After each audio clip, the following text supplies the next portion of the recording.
I think also a lot of people subscribe for savings, and that's something that I think a lot of wineries don't love the idea of, like, oh, it's a discount, it cheapens our product. We don't like that. Yes, it's true. People are used to that being the justification to subscribe, but really what they're looking for is more value, and that doesn't have to mean discounts. And I actually think this is a place where wineries are so strong in terms of like member benefits. There are just a lot of like experiential type value, things that can be offered when it comes to wine. And so I think a little creativity goes a long way in terms of justifying a recurring purchase. And yeah, this is true across the board. It's easier to throw up a discount and move on, but people are really just looking for some kind of connection and value. Welcome to Masterclass US Wine Market with me, Barbara Fitzgerald. In this show, we'll break down the complexities of selling wine in the US by discussing the relevant issues of today with experts from around the globe. Each episode serves up 3 key insights to help elevate your winery's presence in the US market. So grab a pen and paper and let's pave the way for your success in the US. Hi, everyone, and welcome to Masterclass US Wine Market. Today, I am thrilled to welcome Emily Yuhas to the show. Emily is the founder and CEO of Atomic, which is a platform that focuses on subscription, wine clubs, and memberships for wineries on Shopify. And also very exciting to have a female tech founder here to chat with. So, Emily, thank you so much for joining us today. Thank you so much for having me, Barbara. I'm really excited. Me too. It's my pleasure. Well, before we dive into all things wine and DTC, can you tell us a little bit more about your background and how you found your way into the wine business? Yeah, absolutely. So I come from a tech background originally and kind of broader e-commerce. I've kind of specialized in optimizing checkout flows and purchase flows, and then really started building Atomic to help make the consumer experience of subscriptions better. At the time, subscriptions kind of felt scammy. Like when you subscribe to something, you kind of knew that you were not going to really be able to cancel without calling someone and waiting on hold forever. And so that was something that I really wanted to address. We built a lot of really fun features around making subscriptions more flexible and easy to manage for consumers, but also leaning into really great retention strategies and being able to sell things in bundles and things like that. And a few years ago, we started to see a wave of wineries start to move to Shopify, which was kind of a new thing. And Shopify hadn't always been a great platform for wine in the US, at least because of compliance. But that problem is now solved. And so we saw folks that were interested in leveraging some of the really innovative tools that Shopify has. And one of the things that they really needed were wine clubs. And that was something that we were really good at. And so because of the things that we had invested in. And so we kind of started doing a deep dive into wine. And so for the past couple of years, we've really kind of immersed ourselves in the needs of wineries, from tasting room to operations to online management and things like that. And we've really been able to kind of fill some of those gaps that were still remaining from kind of the baseline Shopify and what wineries need to be able to operate their wine clubs and memberships and allocation models and all of those pieces. So it's been a really fun journey. I've always been a wine enthusiast. And so it's kind of a dream for me, and that I get to kind of marry these two interests. But one thing that's been great is we have been able to bring all of our learnings over the years of kind of just subscription e-commerce and what works when you're selling products online in a repeated way to wine clubs. And then we've just learned an immense amount and really been able to up-level the platform too, as we learn about what's worked historically for wine clubs when it comes to incentives and the white glove feeling and sales and all of that. And so I really see it as kind of like a best of both worlds solution now, where we have both kind of like the modern and the traditional elements. I love this. Well, I feel like, first of all, you are such a perfect example of how many ways there are to be a part of the wine industry. So kind of, we talk a lot about the next generation of consumers, but I also like to think of like, who's the next generation of the industry? And so you're living proof that you don't just have to be, down a sommelier track or even a wine sales track. You've got this amazing tech background, and it's so relevant here as well.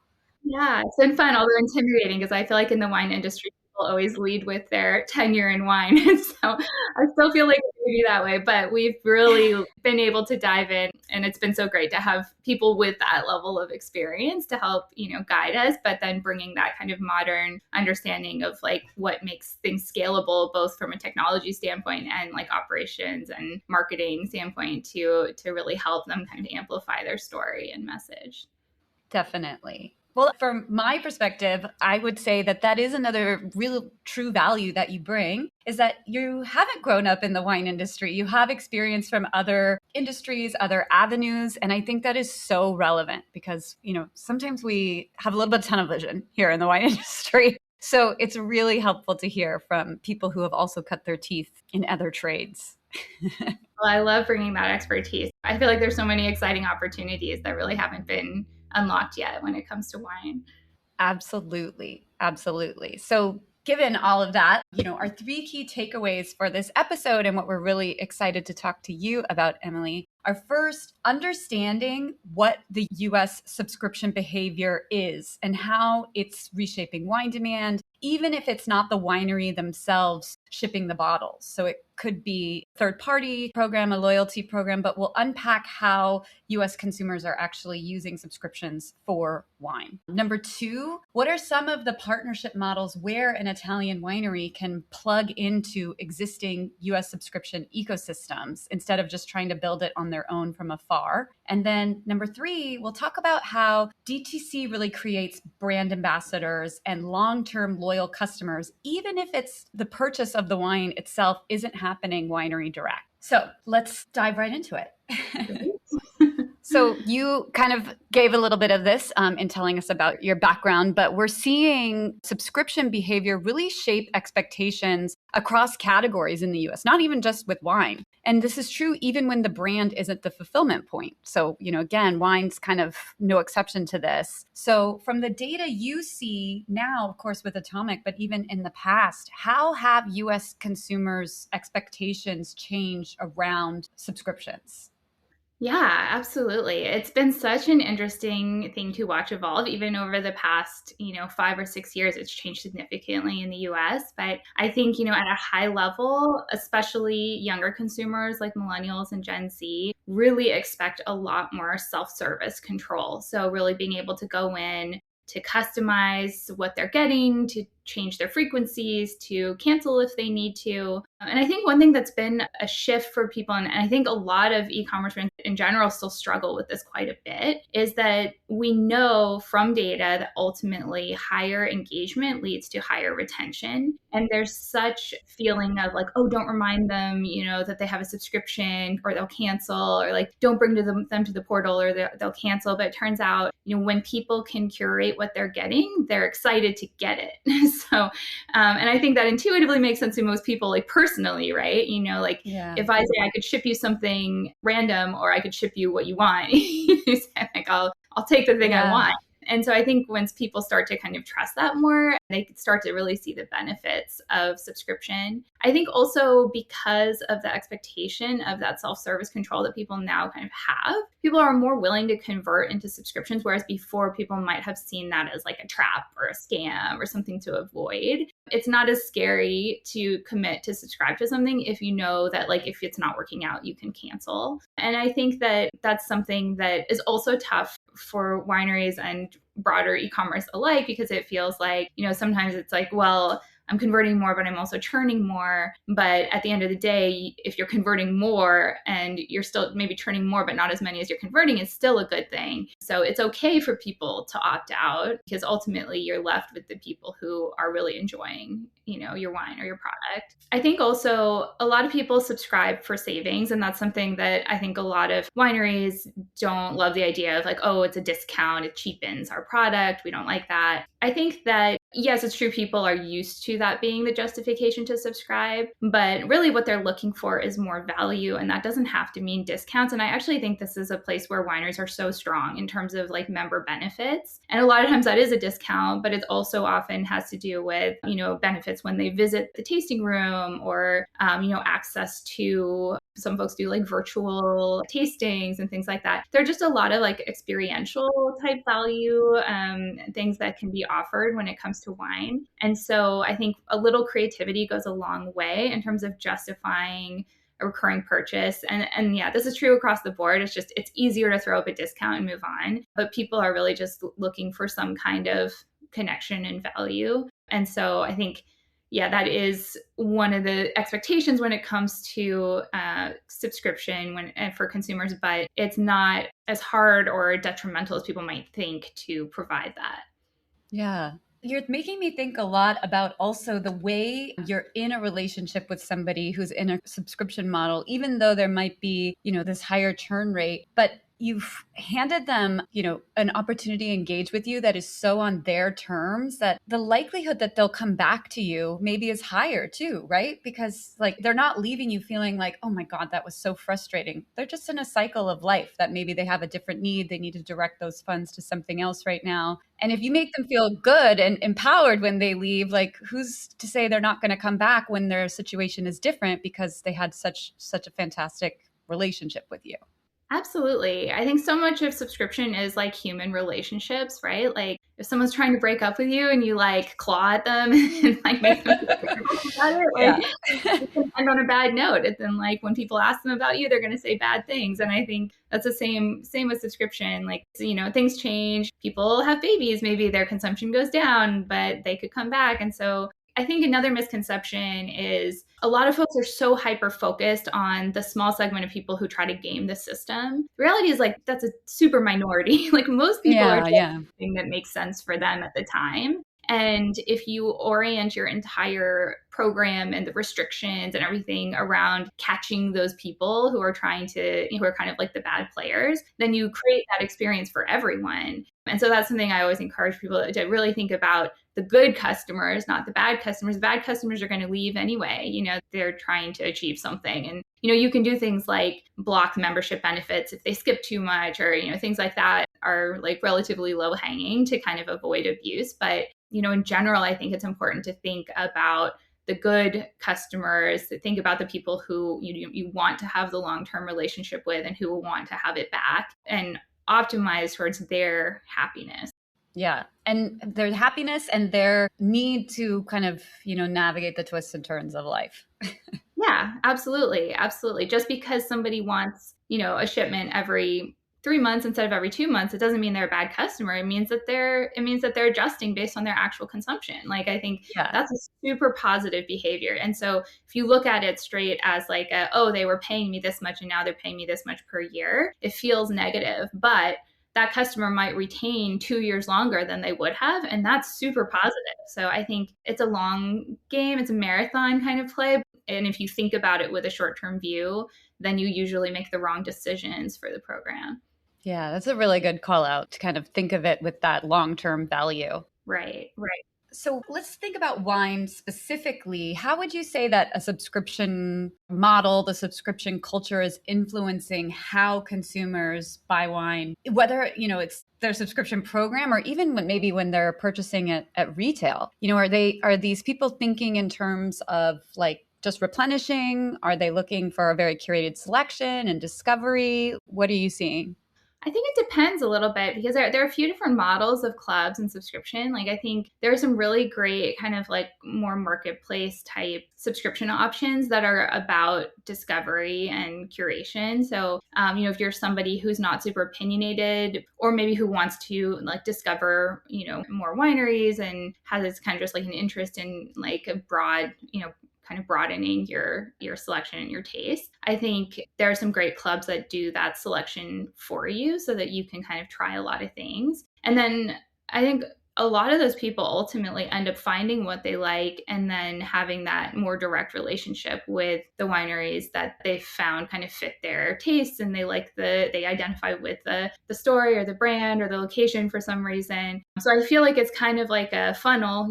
There are some channels that are more oriented towards discovery and kind of curation, and then ultimately they kind of lead to the almost replenishment model where you feel that you've kind of found your fit and you want to purchase it on a more regular basis. I think a lot of times the wine club subscriptions are kind of more oriented towards getting something special, like maybe in the kind of mid to higher tiers where you're not necessarily like, you could walk to the grocery store and get like a cheap bottle for dinner if that's what you want, but you have some more kind of like brand affinity, and it feels like a special relationship and a special treat when you've actually decided to kind of subscribe or commit to a single winery. Yeah, it's a little different story still when it's more of the kind of club model where they're curating for you.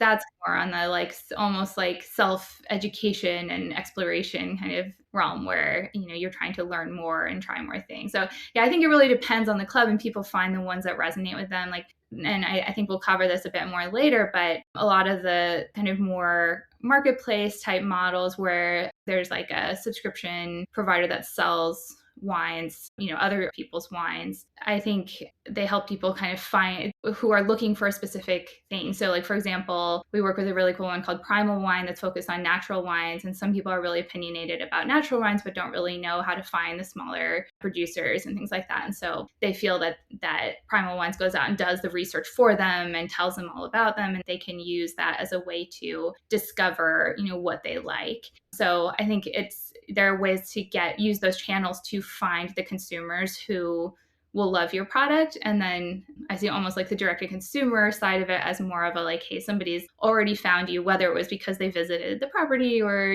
found you in retail or at a restaurant and just felt some connection or really loved the wine. So yeah, it's kind of like a few different stages, I would say, and purposes for different club models. Yeah.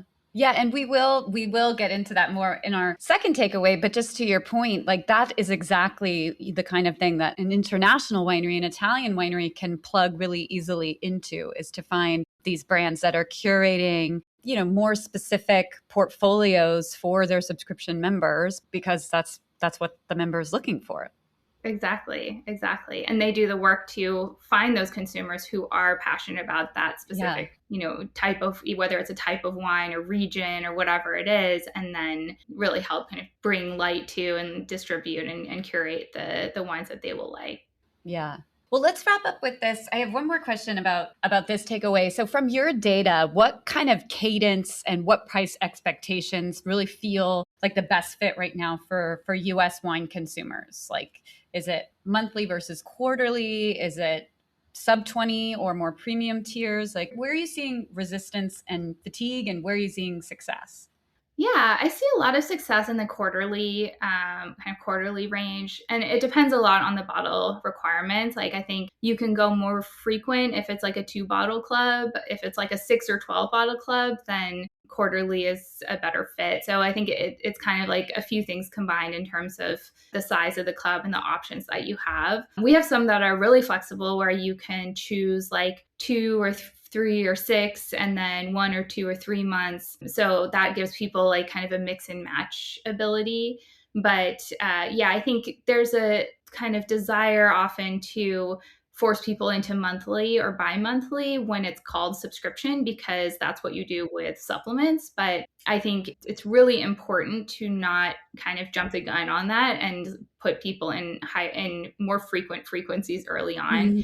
Across the board for wine and outside of wine, the number one reason for cancellation is always having too much product. And so if you start someone in a regular cadence that's too frequent for them, you're going to pull in their moment of churn. And so whereas if you start a little bit more spread out and then it turns out their consumption is higher, you can always give them the option to get shipments more regularly and then tailor it to their needs that way, but still avoid that number one churn reason of, I have too much. So generally, I would recommend more starting with like a quarterly type model, but potentially offering 1 or 2 month options. And then again, yeah, depending on the shipment size, that can change. It's much more reasonable to, assume that someone will drink 1 or 2 bottles of wine in a couple of months than necessarily like 6 or 12. So yeah, it really depends on like practically what will most people finish before they get their next shipment is kind of the way to think about it. Yeah. And I feel like, I don't have any data necessarily to back this up, but from like a psychology standpoint, if you start off with too much too fast, you just get overwhelmed. Whereas if you start off small, it leaves you feeling like, oh, I really need more of that. And then when you decide to get more, maybe you even feel more in control now of how much you're getting, because you're like, well, I know I could go back down to a smaller amount because that's where I started. Right. Yeah. And it's funny because I feel like this is less strong of a feeling for wine, and maybe it's just because I love wine, but if using like a toothpaste example because it's more boring, if I get a 6-pack of toothpaste and I get another 6-pack when I'm only 2 into my last one, I will go and immediately cancel. Like, it's a very annoying feeling. Mm-hmm. Whereas if I get it, right when I've used my last one, that's perfect. If I get it like shortly after, then that still feels pretty good. And so those are kind of those moments of, what is the feeling when something arrives at your doorstep and you want to optimize for it as positive as possible. And the more frequent you ship someone something, the more likely you are to hit that like chord of negativity of, hey, I really didn't need this and now I'm annoyed. And so that's the main feeling we want to avoid. Definitely. And it goes back to what you were saying before, is give the customer the control. Even if it means they're weaving in and out of a relationship with you, there's still positive correlation. There's still, the possibility for brand ambassadorship. Yeah, absolutely. I think anyone who's buying something from you repeatedly is really positive. You paid however you paid it. You paid some cost of customer acquisition, and everything beyond that is kind of like a free purchase. And so even though it may be annoying that they skipped one shipment, if they take one in the future, that's still positive. Yeah. So I think, I think that's oversimplifying it, and that, there's a lot of people need to have a little bit more predictability. But at the end of the day, repeat purchasing is extremely positive, even if it's not as predictable as we would like. Yeah. Well, let's move on to the second takeaway, talking about what the US ecosystem for DTC looks like when talking about international wineries, because many international producers may assume that in order to have a DTC strategy, they have to build something from scratch themselves from wherever they are in the world. But we actually have a pretty developed and highly intermediated ecosystem out here. So you already mentioned a brand like Primal, but can you think of any other companies running, compliant third-party subscription programs in the US today? Yeah, absolutely. I think just top of mind, Wink, Wine Access, New York Times, Bright Cellars, Plonk, Naked Wines. There's some really great ones, and some of them are broader, some of them are more niche, and I think that all of them are kind of geared towards really delivering, more visibility to wineries in terms of like getting their wine on the tables of people who maybe had never been to the vineyard or heard of the brand before. So I think those can be really positive ways to kind of get bottles in the hands of US consumers without having to like set up licensing and things like that in the US. And they're really well respected. And I think they kind of take care, again, in the case of Primal, of like finding the people who are specifically interested in that type of wine in many cases, but also in delivering a great experience. Like, I know we've been members of Wine Access for quite some time, and they always give us some really great printouts on the wines that we're receiving and some background on, where it came from and, what the tasting notes are and things like that. And so end-to-end experience is something that they often are really good at as well, in terms of really introducing a wine to a consumer who has no connection to the brand, has never tasted the wine before. Yeah. And when we talk about, so many small wineries out there, I mean, not just in Italy, everywhere, right? And it's hard to create the budget to get out there to find who your customer is. And these brands exist, they have a pretty robust methodology for finding the exact right customer and then curating the selection that fits that. So by being in partnership with these brands, it's a way to kind of piggyback onto their budget to be able to find your customer.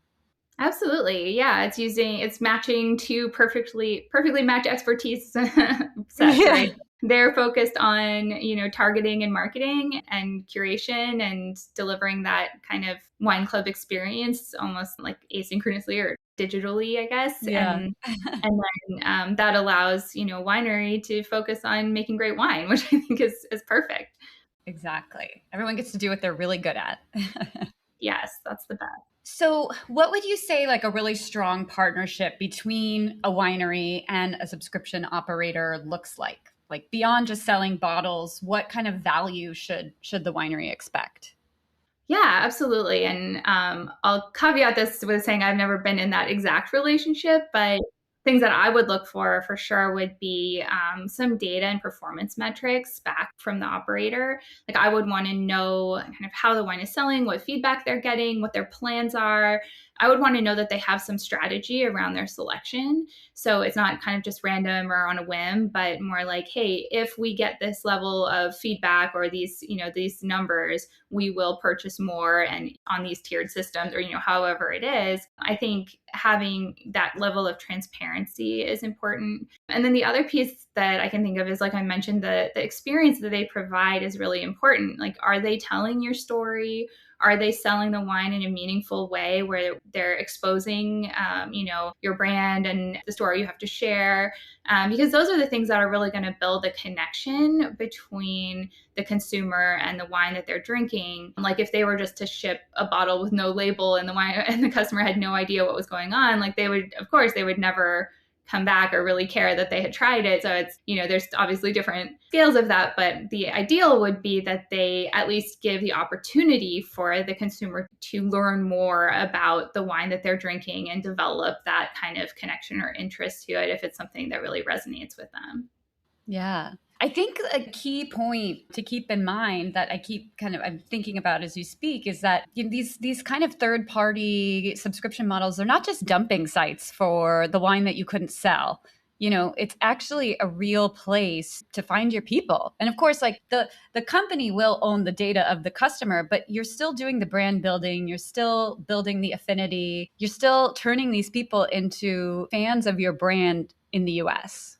Yeah, absolutely. I would think of it like a marketing channel. And it's kind of doing a lot of the difficult work of finding those specific people, getting the wine into their glasses and telling the story. And some of these people, and I think many of them actually live in places where you can't just walk down the street and get a really nice bottle of wine.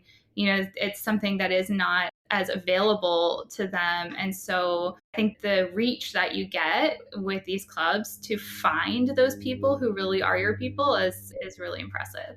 Yeah, definitely. And we kind of touched on this too, but they're doing all the back end work on the compliance piece as well, because of course that will be challenging for anyone internationally to regularly ship wine to US consumers. Right, absolutely. Yeah, that's a big part of the complexity to kind of take off of the table. Yes. So you touched on this a little bit at the beginning, but how can a producer really evaluate whether a subscription partnership is truly brand building versus just purely transactional? So like what are the signals that indicate the long-term value that we talked about versus the short-term value?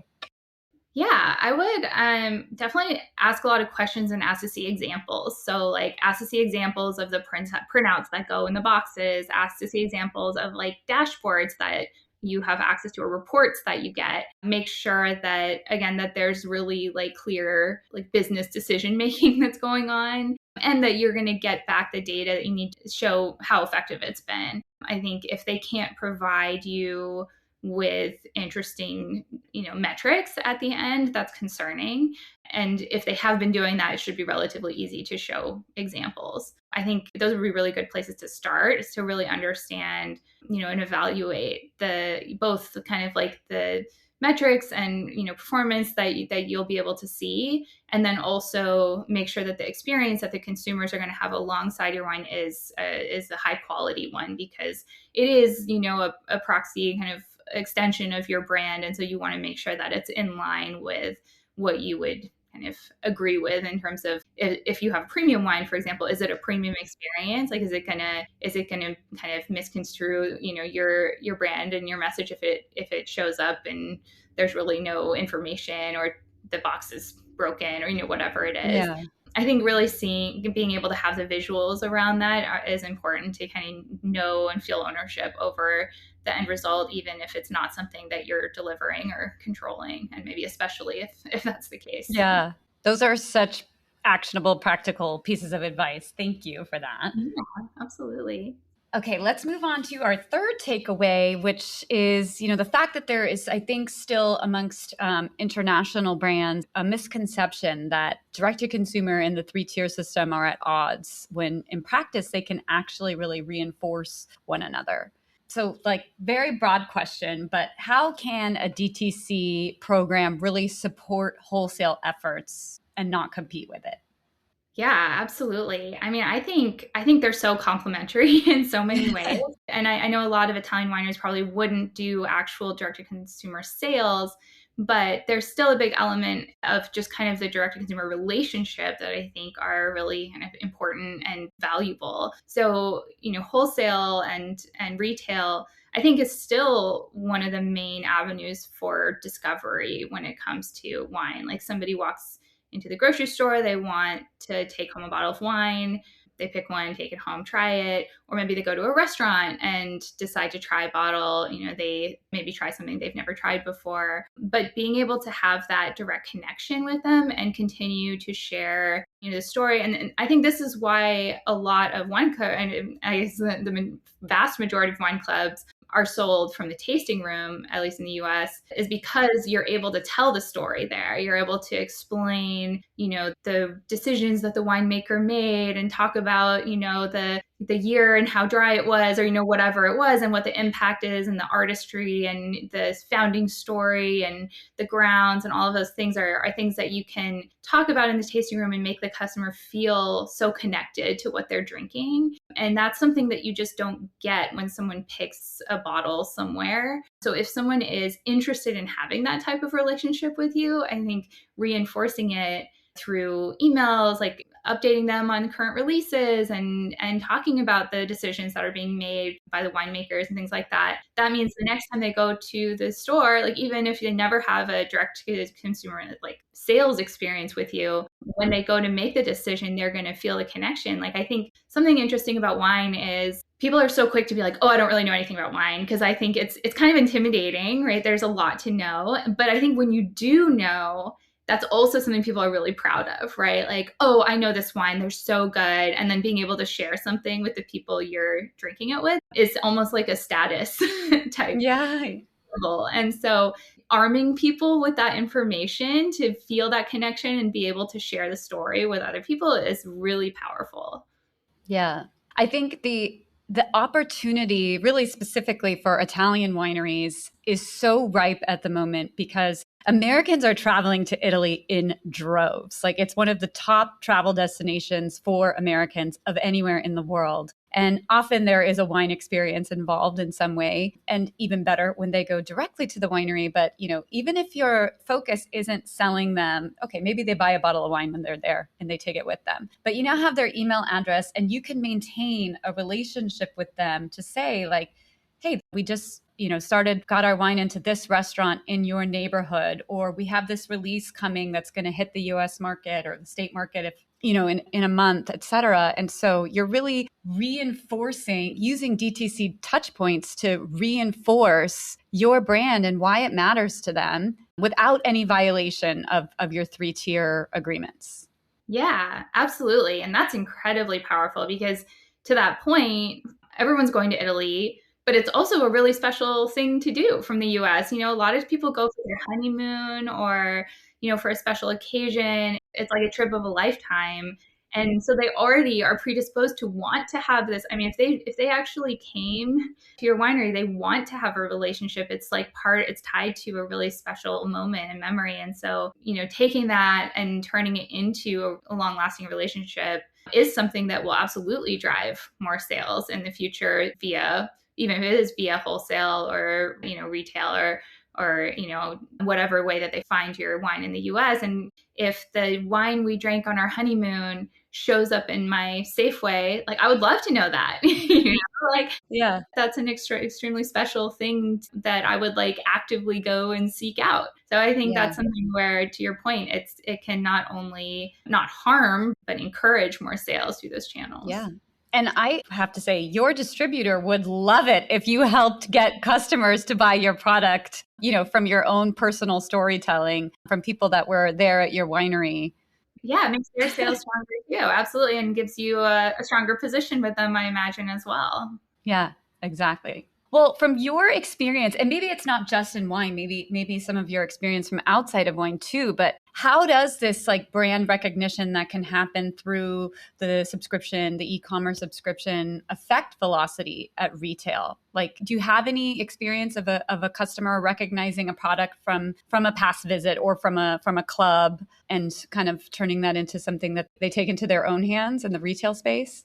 Yeah, I mean, I think one really interesting example is we work with Silver Oak, and we manage their subscription club, but also we work with this really cool app on Shopify called Angle that does this great loyalty program with them. And so through Angle, people can submit receipts when they buy Silver Oak wine at a restaurant or a retail, and that feeds into their loyalty and rewards and status too. And I think it's so fun to see how powerful that program is at driving people to make that choice. You know, like if they're offered a full wine list, you know what they're going to pick, right? Because they not like, again, it's kind of a status thing too, right? Like, oh, I'm part of the Oak Society, so I'm going to pick, you know, this, and then Yeah. I'll points for it. There's part of it is kind of like a little like humble bragging moment, I think.